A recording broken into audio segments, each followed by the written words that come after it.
Before we get into the stick of it, these fights I couldn't possibly rank from least to best fights, so for the majority of the part there is no particular order, and it also helps prevent me from getting flamed in the comment section, if only a little. So let's get started. Ichigo versus Yuichi's first confrontation. This small one-sided fight had a lot to say for itself. We just finished off a fight with Ichigo versus Koge, and with the Soul Society in absolute disarray. It's only right that the lead up to seeing this exposition throw down is what makes this confrontation so intense. Byakuya is seemingly about to die, and Ichigo hears screams of help and despair from the middle of the Garganta, adding to a build-up of rage and despair. He leaves the Garganta with Kubo hiding Ichigo's face as he sees a defeated Rukia and Renji. Everyone in the Soul Society can sense him as he flashes into mid-air to a broken Byakuya as his spirit is fading. Bear in mind, even stern writers like Kangdu and Bambietta seem shook by the malicious spiritual energy itself. Still, with no shot of Ichigo's rage-torn face, Kubo made Ichigo's entrance seem as if he was the last hope in the advantage of this invasion. To Yamamoto's death, there was a huge diminish in morale, and Ichigo was the light in that tunnel of darkness that had been succumbed. Even hearing something as uncharacteristic from Byakuya as asking Ichigo to save the Soul Society and even protect it, makes Ichigo, who was already holding back his rage from inside the Garganta, simply loses it. We see a rage, and it is demonstrated by Ichigo's speed to get to the scene of Yamamoto's mutilated body. His Ryatsu then goes out of control, showing anger as he rushes towards Yua. While this isn't a fight as you'd expect, Yuichi parries and slaps Ichigo's attempts to damage him, and it even gets manhandled to the ground, as well as Ichigo's Bankai being split into two pieces. Even so, Ichigo still managed through rage alone, allows his spiritual pressure to reach Yuichi by damaging the clothing on his arm.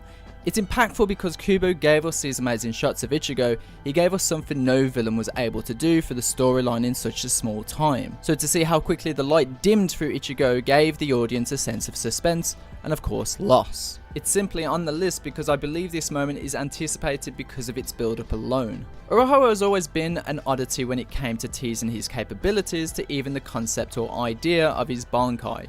From telling Renji that he couldn't train Chad himself with his Bankai due to it not being suitable for training. Had the audience speculating for years what Kisuke meant by this quotation. From his intense knowledge of Kido and evaluating his opponents from a distance, there were times he stayed back on the sidelines to spectate his opponents before making contact. However, in this dire situation of the Stone Ritter, he was very much pushed into a corner that we had never seen before. After allowing Yoruichi to tackle Asuka head on first to gauge his ability, Yoruichi was able to cause an immense amount of pure destruction with her complete Shunko Raijin Senkai. Though as time went on, the death dealing ultimately suspended her from proceeding by his poison and immunity to her attacks. Kubo definitely built up Asuka as a formidable opponent by using Kisuke's nature to observe before fighting. Ichigo and Yoruichi, joined by Yashiro, Yoruichi's brother, is yet still wasn't enough to put Asuka on the back foot. A truly formidable opponent that lives up to being a member of the Royal Guard. While Kisuke's evaluation was indeed to determine Asuka's abilities, he also managed to resolve the immediate danger of his abilities to Yoruichi, with which was a seemingly humorous nod to their past relationship. Yoruichi was able to use the ability of fickleness to constantly change her Ryatsu stability for 48 times per second, changing it faster than Asuka can get accustomed to, which prevents him from creating an immunity. However, the poison was already placed in the gift ball he had created, and eventually lost the stamina to continue fighting. With Uraha being pushed to a Bankai after a devastating blow to his vision, he was able to distract and incapacitate Asuka until his backup plan with Grimmjow had come into fruition. As Kisuke was single-handedly fighting while creating an opening in the gift ball for his escape with Yoruichi and Yashiro, unfortunately Kisuke admitted that this was the worst case scenario and was a gamble as he wasn't confident on. He needed the work of Nell and Grimmjow to play in this part. Kisuke, however, didn't anticipate a suicidal attack after Grimmjow's final blow, and Nell's contribution to save all four was vital, more so to time they had to escape in such a small opening of space. Not only is this a must-see because of Yoruichi's thickness, and in fact for Kisuke's long-awaited Bankai, but because of how suspenseful it was. We finally saw a Kisuke who tops Mayuri, Aizen and Senjimaru in intelligence have his back thrown against a seamlessly inescapable wall. Rukia versus Asnot. There was a lot of poeticness in this fight. I mean, look, do people want to see this fight animated? Duh, dummy, of course. Seeing Rukia flex a Bankai for the first time is definitely going to be one for the history books that will cement in people's memories for years to come. Being invested into Rukia for such a long time gives us this payoff. But before we talk about this fundamental surface level of the fight that is 99% will fanboy over, I would like to come out and say the hidden layers in this fight is what truly makes this more impactful. Rukia has always been burdened with this mindset of being accepted by Byakuya and wanting that. It's somewhat fundamental to her biggest weakness. Having Byakuya allow a position to be a seated officer just after the Fullbringer gave her more confidence in her abilities, but having Byakuya face such a horrific defeat also shown to us a more merciless side of Rukia, which we as the audience wanted to see. This was a personal fight, and being able to avenge her brother who she seeks validation from also lets her breach that barrier for some much needed character progression, which in fact happens to be the main theme of the 1000-Year Blood War arc. After seeing the training with the Zero Division and Renji's result of that against Master Masculine, it was time to see Rukia finally shine. While Renji was more so of a cocky, cool demeanour, Rukia was, unironically, cold. She had no fear anymore as Byakuya acknowledgement was not an issue. She had the power and Asnot's ability just didn't work. In turn, Asnot's ability affected him because his fear was that his power wouldn't work, simply because at that moment in time Rukia was technically dead. As her absolute zero ability was decreasing in temperature, the cold demeanour is very fitting, and what we have here is fear. Fear versus the death, as Rukia is, in fact, death saves the strawberry. Namaya versus the Elite for Sturmritters. I chose Namaya versus the Elite realistically for pure flashy reasons. This was the creator of the Zanpakuto, a guy that usually has a goofy demeanour, switched to a completely serious persona in literal seconds. Though as a whole, Squad Zero gets a lot of flack for being weak from the community. However, wouldn't showing a threat level be prevalent by having them destroy the strongest squad in the Soul Society? Yeah, you could argue that they could put up more of a fight, but this is a war.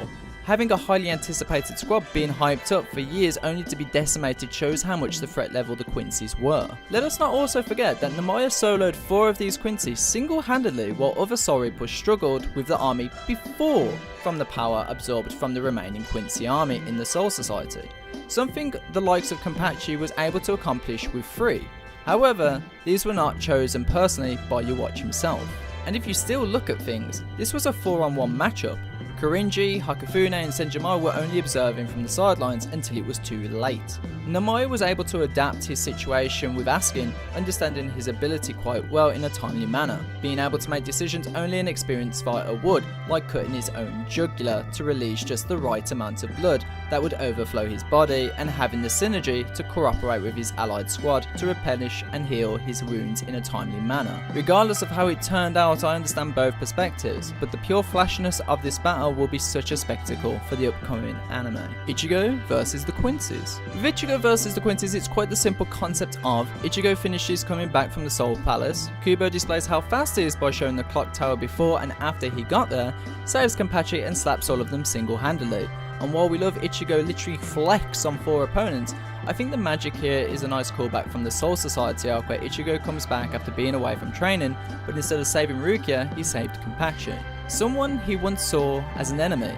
It's impactful because it symbolises or reminds you of how far the members of the Soul Society and Ichigo have come in terms of relationship, as well as Kenpachi and Ichigo's subtle rivalry. Kenpachi saved Ichigo against Tesla/Noritora, and Ichigo saves Kenpachi, repaying the debt, almost with their entrance and demeanour being the same, friendly manner. Symbolism aside, would I say this was a fight? I mean, sure, with Candice and Ichigo for the majority of it, Ichigo just speed blitzing and literally showing no effort in his swings or counters. This is heavily implied when Ichigo demonstrated to get to go Jujisho with the expectation that Candice would dodge because he wanted to fire a warning shot. Quite clearly, this was a warning shot that was too strong, and Ichigo yells for her to get out the way in fear of her ignorance would end her life. Seeing Uwatch appear, Ichigo runs full speed towards him, unfortunately 4 to 8 Quincy's get in his way to try and stop him. The moment in this is pure comedy. Kubo really wanted to showcase Ichigo's strength, and he did it in the most badass way possible. We had Meninas grind Ichigo's face into a tower building, and Ichigo just continued moving forward. Robert point blank aimed a gun at his face like he did with Shunsui Kyoku, and Ichigo dodged it while still focusing on his goal of catching up to Uwatch. This man was not taking priority or care or even notice to these Quincy that he had done so much collateral damage to the Serete prior, and was eating full attacks without losing momentum or in fact energy. Mayuri and Nemu versus Pranida. I never would have thought a fight with a literal hand would be one of the most weirdly yet beautifully written fights in the series. Now, I've always liked Mayuri, but his development alone in this fight is a video all in of its own. After Kenpachi almost gets turned into a literal meatball, Mayuri was able to determine and analyze his opponent quite quickly, managing to hold his own. I think the real treat that many fans love with Mayuri's character is his infatuation with unexpected scenarios and how he treats his events. While many characters would be hopeless or discouraged, Mayuri advocates these challenges, and from an audience's perception, are in fact anticipation to see the reactions from Mayuri alone and his ability to counteract them. While Mayuri is often criticized for being overprepared and has a counter for everything, Mayuri, much like Urahara, plans for every possible scenario, though more so than Urahara. This helps us also understand the enemy with the analysis and ability explaining. While it's a very flashy fight in and of itself, as well as gruesome, we got to see the extent of Mayuri's Bankai that gives the audience a shudder. For example, going into detail about the sentient being born with 700 layers of nerves on the surface of the skin, that even the draft of air creates an excruciating pain for that being. Really makes the audience imagine such scenario. Yeah, it's creepy. Mayuri for the majority of the part is very calm and collective against Pineda, and while Mayuri at one point was winning, Pineda was able to gain and adapt information from his opponents, leading Mayuri into a corner. This leads ultimately into Nemu saving Mayuri, as well as her demise. This has a huge development for Mayuri. In a somewhat emotionless yet somber ending, we felt Mayuri's pain, we understood why he treated Nemu the way he did, and for a moment we saw Mayuri for the first time face despair. Not to mention, this is the first time we really see Mayuri instead of standing back and fighting. He charges in head first and is the aggressor, which was very refreshing. But let's have another Mayuri fight, Mayuri versus Zombie Toshiro. I think this is generally a very underrated battle, mainly because it ended very quickly and wasn't too much to write home about. But for me, someone who was a fan of Toshiro versus Gin back in the Soul Society arc, we were told constantly about how Toshiro was a child prodigy, and how he mastered many different aspects of the Soul Reaper fighting styles. In the Soul Society, for me at least anyway, we seemed to lack the drive of agility from Toshiro and was given how Toshiro's emotions are his biggest weakness in battle. We were shown a tiny smidgen of Toshiro not holding back in his fight against Haribel as soon as he knew his injured comrades wouldn't be affected by his spiritual pressure, but it wasn't cutting the mustard for Toshiro fans. So why do I like this zombie form of Toshiro fighting Mayuri? Besides Mayuri being a savage towards his morally questionable drugs, Toshiro in his zombified form lacks that very specific weakness, being emotion. With this restriction removed, we saw an all-out, no-hold-barred Toshiro utilise not only swordsmanship, but in fact the unique ways he can use his ice abilities. Toshiro in this state shows not to give his enemies time to recuperate with double tapping Ikaku. Then, without hesitation, he finishes off Yumichika with not only a slash, but uses melee, before he could even call out to his Zanpakuto release. Mayuri's zombified Arrancar approaches him and makes no hesitation to strike him down, only to then rush and attack Mayuri. Toshiro makes no time in giving the enemy an advantage and makes every blow one with killing instinct. Though his fight with Mayuri and his attacks getting parried by Mayuri's auto-aim Zanpakuto, yes, Mayuri has cheat codes on, Toshiro used melee attacks, to which when Mayuri blows off a part of his knee, he heals that said wound with ice, stopping the bleeding, and further damage while simultaneously striking with his sword. Toshiro also shown his skill in battle by calling out his Bankai while holding his blade to freeze Mayuri, which was connected in a somewhat instant manner, while killing Mayuri as a result. This killer instinct is something Toshiro needed and shows without his mental drawback he can showcase why he holds a current position as a captain. Shuntui and Nao vs Lele Barrow. Being a controversial fight during its time, Shuntui's bout with Lele was very thought-provoking within its execution.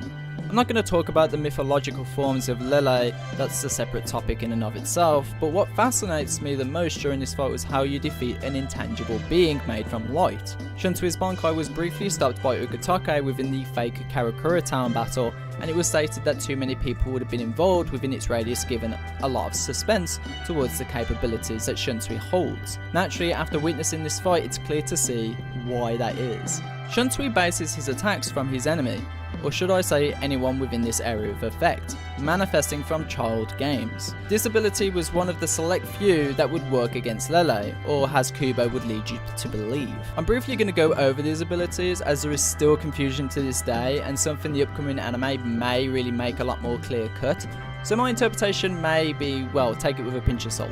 The first Dan, affecting any damage made from anyone within the area sharing the same said damage, intangible or not. Second Dan, an incurable infection towards the parties involved that feels shame that they have been infected with such an ability or injury. A battle of mentality. Parties involved will fight in a submerged pool while their spiritual pressure is being drained, until only one with the last remaining Ryatsu is left standing. Though because Lele discourages this stage by repeatedly trying to escape this scene, as she were, we then move on to the final act. The final Dan allows the user to be granted the white thread of regret. Essentially, from my perspective, anyway, killing the actor that refuses to proceed with the scene and causing themselves suicide. Unfortunately, this didn't work for Lele, and the gamble made by Shunsui leaves him exhausted, essentially left for dead. It's a very poetic battle with many meanings and can be quite alienated to a Western audience. While Bankai aside, Kuriku's abilities, displaying light speed reactions and travel, along with tactical strategies against his opponent, Shunsui comes off the notion very quickly he doesn't have within his arsenal to defeat his opponent. So where does Nanao begin to come into this equation? Never being one for combat and even being left out on the receiving end of an Asuchi, the context lies within Shunsui wanting to keep Nanao very close to him during his past. Though being extremely skilled in Kido and support, she has never really had to put herself in the front line, and the battle she used with her hidden Issei family Zanpakuto is very based on reality. Kubo really solidifies the fact that even the weapon itself is not fully usable if the user isn't of its capabilities to handle it, hence why we get a somewhat sweet moment with her and Shunsui. Kenpachi's Bankai, Toshiro, Byakuya's tag team versus the Miracle. I don't think this would truly be a top fights list without Kenpachi having a moment somewhere. Now while I could use this whole segment to talk purely about his the audience just finally getting the reveal of Kenpachi's Bankai and seeing the pure destruction it causes, thankfully Kubo didn't write it without its flaws. There is a reason Byakuya stated that Bankai needed 10 years to master. But back to the point. The fight doesn't actually start with Kenpachi, but instead divides before Toshiro shows up to confront the giant, wasting no time to get into his Shota Bankai mode. Sadly, he doesn't seem to do much besides making some ice for the big boy to break, which enters stage right, Byakuya Kuchiki, even though their combined height doesn't seem to intimidate their foe. Without wasting any time, the third member of the boy band arrives, Kenpachi, in his usual fashion by cleaving off the hand of the giant. The start of the fight is here. Kenpachi showcases the absolute monster he is by outmuscling someone whose height matches the walls of the Vandame Rake, then proceeds to slap him around for a bit as he has no care for the sheer size of his opponent. Though the ramifications of throwing a giant of that size isn't without its realisms. If Valkyrie was to fall on the Soul Society, he would have destroyed it, and that's the kind of caution and tension our team faced. So I generally really can't wait to see this animated. This fight really showcases the idea of an ultimately regeneration versus the ultimate aggression. And this is without mentioning Kenpachi literally bit Valkyrie's arm off. You know, an arm that's larger than, let's say, a few buildings casually. Go and scale that by power scalers. We get several surprises in this fight, from seeing Kenpachi use Bankai and the realization that it is nowhere near max power, or the fact that Zaraki Kenpachi isn't strong enough to sustain his own Bankai. Not only do we get Kenpachi's Bankai, but Kubo decided to throw in a curveball with Toshiro. Turns out he isn't a Shota boy anymore. Oh yeah, and he can freeze all matter or something like that, you know, normal things we expect from a genius Captain Shinigami. I especially like this part of Toshiro, no fangirls, not because he turned hot, but because all this time Kubo giving us a mixed bag of emotions with the expectations of Toshiro's strength is finally awarded to the fans, and the math from the very early chapters stay consistent. That being said, though Byakuya was supposed to have died early on in the war,